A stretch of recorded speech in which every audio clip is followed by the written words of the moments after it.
اولیاء کرام کچھ نہ دے، غوث پاک کچھ نہ دے، خواجہ غریب نواز کچھ نہ دے، داتا حضور کچھ نہ دے، حاکم حکیم داد و دوا دے یہ کچھ نہ دے، مردود یہ مراد کی سایت خبر کی ہے۔ کون سی آیت قرآنی سے تو نے یہ سبق سیکھا کہ حاکم فریاد رسی کر سکتا ہے، حکیم ڈاکٹر علاج کر کے شفا دے سکتے ہیں، لیکن مصطفیٰ کریم صلی اللہ تعالی علیہ وآلہ وسلم کچھ بھی نہیں دے سکتے؟ یہ قرآن کریم کی کون سی آیت سے تم نے نکالا؟ کون سی حدیث پاک سے استدلال کیا؟ تو حقیقت یہ ہے کہ نہ حاکم فریاد رسی کر سکتا ہے، نہ حکیم علاج کر سکتا ہے، نہ ڈاکٹر شفا دے سکتا ہے۔ حقیقت میں جو بھی دیتا ہے رب دیتا ہے۔ اب حکیم فریاد رسی کر رہا ہے تو یہ اللہ کے دیے سے کر رہا ہے، اللہ کی دی ہوئی صلاحیت سے، توفیق سے وہ کر رہا ہے۔ حکیم ڈاکٹر جو علاج کر رہے ہیں، شفا مل رہی ہے تو یہ سب اللہ کی عطا سے مل رہی ہے۔ اللہ نے دوا میں یہ خوبی رکھی کہ یہ شفا دے رہی ہے، لیکن رب جب چاہے گا تو دوا شفا نہیں دے گی۔ کہ جب بندہ دوا استعمال کرتا ہے تو دوا اور مرض کے درمیان ایک فرشتہ ہوتا ہے۔ جب اللہ تعالی شفا دینا چاہتا ہے تو وہ فرشتہ ہٹ جاتا ہے، تو دوا جو ہے مرض پر اٹیک کرتی ہے، حملہ کرتی ہے، مرض کو بھگا دیتی ہے، بندہ ٹھیک ہو جاتا ہے۔ اور جب اللہ شفا دینا نہیں چاہتا تو دوا اور مرض کے درمیان جو فرشتہ ہے وہ حائل رہتا ہے، ہٹتا نہیں ہے۔ تو یوں مطلب لاکھ دوا کر لو مرض جائے گا نہیں۔ اور ایسے بے شمار مریض آپ کو ملیں گے کہ جو بولتے ہیں ہم کو اتنے سال ہوئے علاج کراتے ہوئے، ٹھیک ہوتا ہی نہیں ہے۔ تو فرشتہ جو اللہ کے حکم سے وہ حائل مانا جائے گا یہاں، کہ وہ دوا کو مرض تک پہنچنے نہیں دے رہا۔ یہ نظام قدرت ہے۔ تو یہاں بھی فرشتہ، اللہ نے فرشتے کو مقرر کیا نا۔ اللہ فرشتوں کا محتاج نہیں ہے، لیکن عالم اسباب ہے۔ اچھا، اب بات یہ ہوگی کہ پھر انتقال کے بعد چلو مدد نہیں مانگیں گے، کیونکہ سوال میں تو یہ ڈائریکٹ ہے نا کہ بغیر کسی شرط کے کہ مدد کیوں مانگے، جولی وردو کیوں کہیں کسی اور سے۔ انتقال کے بعد بھی اللہ تعالی کی عطا سے مدد کر سکتے ہیں انبیاء کرام، اولیاء کرام۔ اللہ کے پیارے حبیب صلی اللہ تعالی علیہ وآلہ وسلم بھی امداد فرماتے ہیں اللہ کی عطا سے۔ امام بخاری اپنی کتاب الادب المفرد میں اور امام ابن السنی وغیرہ روایت کرتے ہیں کہ حضرت سیدنا عبداللہ بن عمر رضی اللہ تعالی عنہما کا پاؤں سو گیا۔ کسی نے کہا انہیں یاد کیجئے جو آپ کو سب سے زیادہ محبوب یعنی پیارے ہیں۔ تو حضرت نے با آواز بلند کہا یا محمدہ، فوراً پاؤں کھل گیا۔ اور اگر اللہ نہ کرے ہم میں سے کسی کو فالج ہو جائے، پاؤں سو جائے، یا فالج کا لکھا نہیں ہے یہاں، مطلب وہ اعلیٰ حضرت نے ترجمہ یہ کیا پاؤں سو گیا۔ تو اگر کسی کا پاؤں سو جائے تو ہم تو ذرا دنیاوی جتن کرتے ہیں، تو دنیاوی علاج بھی جائز ہے، لیکن یہ ہم تو سرکار سے مانگیں گے، جو مانگو وہ ملتا ہے صلی اللہ تعالی علیہ وآلہ وسلم۔ تو یوں مطلب سرکار کو پکارا، اور بخاری کرتے کہ بخاری میں دکھاؤ، تو چلو بھائی امام بخاری کی کتاب الادب المفرد میں یہ روایت حکایت موجود ہے۔ اس کے علاوہ بہت ساری روایتیں کہ جن میں اس طرح کی روایتیں، چنانچہ امام نووی شارح مسلم رحمت اللہ تعالی علیہ نے کتاب الاذکار میں اس کی مثل یعنی اس جیسی حضرت عبداللہ بن عباس رضی اللہ تعالی عنہما سے نقل فرمایا کہ حضرت عبداللہ بن عباس رضی اللہ تعالی عنہما کے پاس کسی آدمی کا پاؤں سو گیا تو عبداللہ بن عباس رضی اللہ تعالی عنہما نے فرمایا تو اس شخص کو یاد کر جو تجھے سب سے زیادہ محبوب ہے. تو اس نے یا محمد کہا اچھا ہو گیا. اور یہ امر ان دو صحابیوں کے سوا اوروں سے بھی مروی ہوا. اہل مدینہ میں قدیم سے اس یعنی یا محمدہ کہنے کی عادت چلی آتی ہے. حضرت بلال بن حارث مزنی سے ان کی قوم بنی مزنیہ نے درخواست کی کہ ہم مرے جاتے ہیں. وہ قحط کا دور تھا غالباً, قحط بہت بڑا قحط ہوا تھا, تو ہم مرے جاتے ہیں, کوئی بکری ذبح کیجئے. فرمایا بکریوں میں کچھ نہیں رہا ہے, گوشت ہی نہیں بچا, گھاس کھائیں گی چارہ کھائیں گی تو گوشت ہوگا, قحط ہے. تو انہوں نے اصرار کیا, آپ کی قوم نے اصرار کیا, آخر بکری ذبح کی, کھال کھینچی تو نری سرخ ہڈی نکلی, سرخ ہڈیاں نکلی اس میں, ٹھیک ٹھاک وہ سوکھی بھی تھی. یہ دیکھ کر بلال رضی اللہ تعالی عنہ نے ندا کی یعنی پکارا یا محمد صلی اللہ تعالی علیہ وآلہ وسلم. پھر حضور اقدس صلی اللہ تعالی علیہ وآلہ وسلم نے خواب میں تشریف لا کر بشارت دی. ذکرہ فی الکامل, اس کو کامل میں ذکر کیا گیا. تو یہ اس طرح مطلب کئی ایسی روایتیں پہلے بزرگان دین سرکار کو پکارتے تھے. قصیدہ بردہ شریف میں بھی پکارنے کے دلائل ہیں. تو بہت ساری مطلب ایسی روایتیں ایسے اشعار بزرگوں سے منقول ہیں کہ جن میں پکارا گیا. خود ہمارے آقا امام اعظم ابو حنیفہ رضی اللہ تعالی عنہ بھی یا رسول اللہ کہتے تھے اور سرکار سے مدد مانگتے تھے. آپ کا قصیدہ نعمانیہ آپ نے شاید نام بعضوں نے سنا ہو, آپ کا ایک مشہور قصیدہ جو اہل علم میں مشہور ہے, قصیدہ نعمانیہ. اس میں ہے یا اکرم الثقلین یا کنز الورا, یعنی اے جنات اور انسانوں میں سب سے بہتر, یا کنز الورا اے ساری مخلوق کے خزانے, اے جن و انس سے بہتر اور ساری مخلوق کے خزانے. آگے یہ ہے کہ میں آپ کی سخاوتوں سے حصہ لینے کا حریص ہوں, تمنائی ہوں. یا اکرم الثقلین میں ہمارا مسئلہ حل ہو جاتا ہے کہ سرکار کو پکارا انہوں نے اور سخاوت کی بھیک مانگی ہے. تو یہ مطلب پہلے کے جو حضرات تھے نا, یہ مطلب سرکار صلی اللہ علیہ وسلم سے مدد مانگتے تھے, اولیاء کرام سے مدد مانگتے تھے.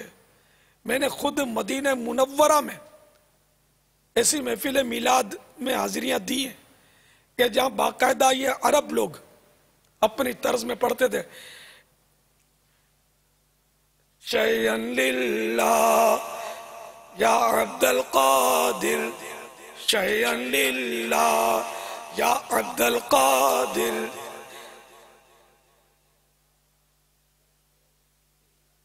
ساکن البغداد یا شیخ الجیلانی, شیئن للہ یا عبد القادر, ساکن البغداد یا شیخ الجیلانی.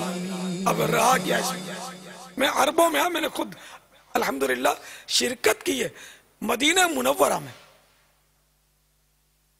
کسی کے گھر پہ مطلب ایک شیخ تھے بیچارے فوت ہو گئے, اللہ ان کی مغفرت کرے. تو وہ ہر بدھ کو یہاں ان کے یہاں میلاد ہوتا تھا, ایوری ویڈنسڈے ہر بدھ کو. تو میں نے چند بار بدھ کو ان کے یہاں شرکت کی ہے. باپا جو قصیدہ بردہ ہے اس کے نام کے اندر بھی تو کچھ مدد کا تذکرہ ہے نا؟ سبحان اللہ. قصیدہ بردہ یہ وہ قصیدہ ہے کہ جس کو شاید یہ جن کو وسوسے آتے ہیں نا وہ بھی اس سے انکار کرنے کی ہمت نہیں کرتے. وہ اس سے مسلمہ بزرگ ہیں امام بوسیری علیہ رحمت اللہ القوی. تو وہ اپنے ان کو فالج ہو گیا تھا، پیرالائز. انہوں نے قصیدہ بردہ شریف لکھا ہے اور اس میں ایک شعر انہوں نے لکھا جس میں سرکار صلی اللہ تعالی علیہ وآلہ وسلم سے فریاد کی، یا اکرم الخلق مالی من الوذ بہ سواک عند حلول الحادث العممی. اے مخلوق میں بہتر، اے مخلوق میں اکرم، اعظم، معظم، قابل احترام، میرے وسائل ختم ہوئے، اب آپ کے سوا کون ہے جس کی میں پناہ پکڑوں. جب وہ سوئے، جب مصیبتیں آئیں، پریشانیاں آئیں، تو یا رسول اللہ آپ کے سوا کون ہے جس کی میں پناہ حاصل کروں. تو جب یہ سوئے تو رات ایک نورانی محفل دیکھی. کئی بزرگان دین جمع ہیں اور سارے نیکوں کے سردار شہنشاہ ابرار صلی اللہ تعالی علیہ وآلہ وسلم بھی جلوہ فرمائے. اتنے میں سرکار صلی اللہ تعالی علیہ وآلہ وسلم نے امام بوسیری کو فرمایا شرف الدین جو قصیدہ رات کو لکھا میں سناؤ. یعنی اسی طرح کا یہ واقعہ ہے. تو آپ نے قصیدہ بردہ شریف سرکار صلی اللہ تعالی علیہ وآلہ وسلم کو سنایا. اس وقت یہ قصیدہ بردہ نہیں تھا، اور جو قصیدہ لکھا تھا جو نعت شریف لکھی تھی وہ سنائی.